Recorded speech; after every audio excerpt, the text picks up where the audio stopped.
नमस्कार, मैं doctor K C. Sharma, associate professor, department of geography, Babu Shobharam Rajkiya Kala महाविद्यालय अलवर।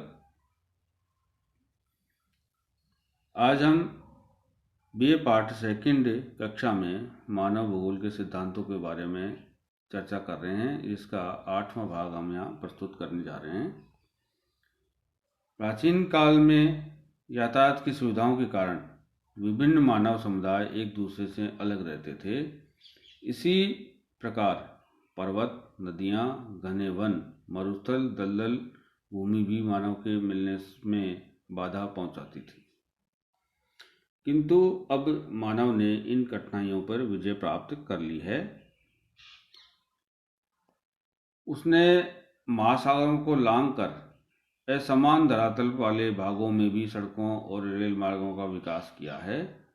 अतएव अब विश्व के दूरस्थ भाग भी सिमटकर उसके लिए छोटे हो गए हैं। एक दूसरे में व्यापारिक और सांस्कृतिक संबंधों की स्थापना हो गई है, जिसके परिणाम स्वरूप सभी देश अपनी आवश्यकताओं के लिए एक दूसरे पर निर्भर करने लगे हैं। जिस प्रदेश में जिस व्यवसाय की सुविधा मिलती है, वहाँ वहीं उद्योग बड़े पैमाने पर किया जाने लगता है।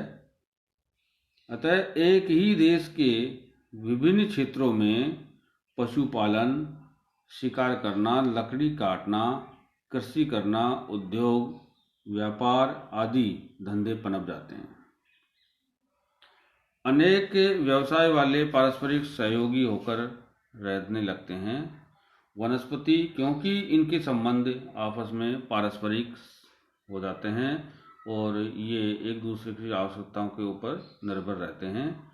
वनस्पति और पशु समुदायों की भांति मनुष्यों में भी समुदाय मिलते हैं, किंतु वे अपने वातावरण से प्रभावित होकर अधिक सुसंबद्ध हो जाते हैं और विशेष वातावरण में रहने वाले मानव समुदाय में उस वातावरण की छाप पड़ जाती है। पृथ्वी इस प्रकार स्पष्ट होता है कि पृथ्वी पर जड़ और चेतन सभी वस्तुएं एक दूसरे को प्रभावित करती हैं और उनके द्वारा स्वयं भी प्रभावित होती हैं। मानव स्वयं भी वातावरण से न केवल प्रभावित होता है, परंतु वरन वह प्रकृति का एक सक्रिय अंग बनकर उसमें परिवर्तन लाता है। वह स्वयं वातावरण के द्वारा प्रभावित होता है और अपनी बौद्धिक शक्ति के द्वारा वातावरण को परिवर्तित भी करता है। अतः यह आवश्यक है कि इन सभी तथ्यों को ध्यान में रखते हुए मानव भूगोल का अध्ययन किया जाना चाहिए। मानव, पशु, वनस्पति समुदाय और जड़ प्रकृति के तत्व सभी एक दूसरे से इतने घनिष्ठ रूप से संबंधित होते हैं कि पूर्णतः अन्योन्याश्रित दिखाई पड़ते हैं। कोई भी तथ्य इनमें से एक दूसरे से अलग नहीं होता है। जड़ हो या चेतन हो, सब एक दूसरे से संबंधित होते हैं। इनमें से एक दूसरे से अलग नहीं है और पूर्णतः संबंध होते हैं। प्रोफेसर ब्लास का यह कथन है कि भूगोल का सबसे बड़ा उद्देश्य प्रकृति के पूर्ण रूप का अध्ययन करना होता है। समस्त भौगोलिक उन्नति में प्रमुख विचार पार्थिव एकता का होता है। कुछ विद्वान ऐसे भी हैं जो पार्थिव एकता के सिद्धांत में विश्वास नहीं रखते।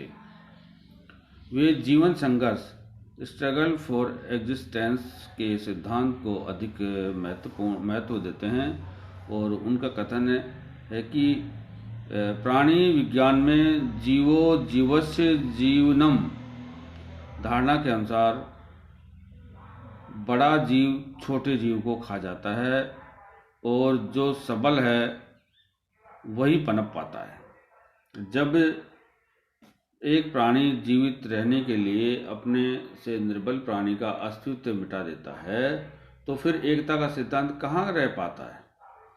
इन लोगों ने प्राणियों के बाहरी जगत को ही ध्यान में रखकर जीवन संघर्ष के सिद्धांत को मान लिया। यह कोई अधिक दृढ़ तथ्य नहीं हुआ। प्रसिद्ध वैज्ञानिक डॉक्टर डार्विन के मत से जीवन संघर्ष प्राणियों के उन सभी प्रयत्नों का सामूहिक नाम है जिसके द्वारा वह अकेला या अन्य प्राणियों के साथ मिलकर वातावरण के संबंधों से मुक्त होना चाहता है। अतः यह जीवन संघर्ष चूहे बिल्ली या सांप नेवले के बैर के संबंध तक ही नहीं है। इसमें और भी भाव, सहयोग, संगठन और प्रतिस्पर्धा आदि भी सम्मिलित होती है। ये सभी भाव पशु, वनस्पति और मानव समुदाय में व्यापक रूप से मिलते हैं। यदि ऐसा न होता तो किसी भी प्राणी मात्र का जीवित रहना धरातल के ऊपर, पृथ्वी के ऊपर संभव नहीं होता। हमारा निश्चित मत है कि मानव भूगोल की सभी घटनाएं पृथ्वी की सार्वभौमिक एकता से संबंधित होती हैं। उनका अलग से अध्ययन करना उचित और संभव नहीं होगा। मानव भूगोल के तथ्य एक दूसरे से घनिष्ठ रूप से संबंधित होते हैं।